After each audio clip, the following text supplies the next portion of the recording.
সুপ্রভাত বন্ধুগণ, আপনাদের সবাইকে জানাই প্রভু যীশু খ্রিস্টের নামে শুভেচ্ছা ও শুভকামনা। আসুন দেখি ঈশ্বর তার পবিত্র শাস্ত্র বাইবেল থেকে আজ এই প্রাতকাল আমাদের কি বলতে চান।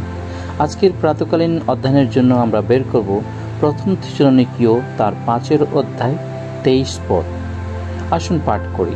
শান্তির ঈশ্বর স্বয়ং তোমাদের সর্বত্রভাবে পবিত্র করে তুলুন।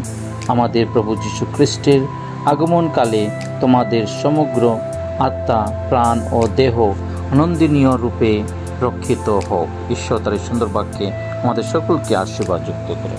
আজ প্রাতকাল প্রভু তার নিজ বাক্য দ্বারা আমাদেরকে শিখাচ্ছেন। যখন আমরা প্রথম থিসলনিকে তার 5 অধ্যায় পাঠ করি, তখন দেখি পলের পত্র, পল তাই সেই থিসলনীয় মণ্ডলীকে এই পত্র লিখছেন। তিনি তাদেরকে বলছেন ঈশ্বরের উপর বিশ্বাস করে, তার আত্মাতে বিশ্বাস করে তার সঙ্গে সঙ্গে জীবনযাপন করার। কারণ প্রভুর বাক্য লেখা আছে, প্রভু যীশু তিনি আমাদের সঙ্গে আছে, তিনি আমাদেরকে সর্বদা রক্ষা করে গেছে, তিনি আমাদের সর্বদা পরিচালনা করেন। তাই বলছেন, শান্তির ঈশ্বর স্বয়ং তোমাদের সর্বত্রভাবে পবিত্র করে তুলুন।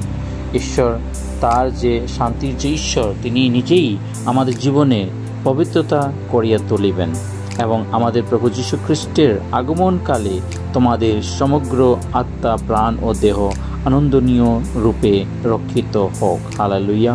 পল এই বিষয়ে ঈশ্বরের বাক্যকে বলছেন যে প্রভু আমাদেরকে তার সে আগমনের দিনে তিনি আমাদের প্রাণকে রক্ষিত করবেন। তাই আমরা জানতে হবে যে আমরা এমন ঈশ্বরের আরাধনা করি, তিনি আমাদের সমস্ত কিছু জানেন।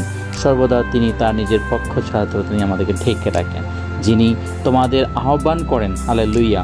প্রভু আমাদেরকে আহ্বান করেছেন, তাই তিনি বিশ্বস্ত। কারণ তিনি বিশ্বস্ত, তিনি আমাদের জীবনের সমস্ত কিছু সাধন করিবেন। হ্যাঁ বন্ধুগণ, আজ আমরা এমন এক পরিস্থিতিতে জীবনযাপন করেছি, আমরা সকলে জানি চারিদিকে ঈশ্বরের বিরুদ্ধে অনেক রকমের কাজ হচ্ছে, কিন্তু আমাদেরকে বিশ্বাস রাখতে হবে শান্তির ঈশ্বর তিনি আমাদের সঙ্গে আছেন। তার শান্তি তিনি আমাদের থেকে নিয়ে যাননি, তিনি আমাদের দিয়ে গেছেন এবং সেই শান্তির ঈশ্বর সর্বত্রভাবে তিনি আমাদের পবিত্র করে তুলবেন, তিনি আমাদের সাহস দিবেন এবং তার সেই অনন্তকালীন দিনের তিনি আমাদের রক্ষা করিয়া তুলিবেন। তাই বিশ্বাস করুন, প্রভুর হাতে নিজের জীবনকে সমর্পণ করে প্রার্থনা সহকারে জীবনযাপন করুন। ঈশ্বর আমাদের সকলকে আশীর্বাদ করবেন। ধন্যবাদ। এই সময় আসুন মিলিতভাবে প্রার্থনা করি। আজকের দিনকে প্রভুর হাতে সমর্পণ করিয়া প্রার্থনা করি। পবিত্র পবিত্র বাহিনী সদা প্রভু তোমায় মনে ধন্যবাদ করি আজকের সুন্দর দিনের জন্য। প্রভু ধন্যবাদ, এই দিনের ভার তুমি গ্রহণ করো।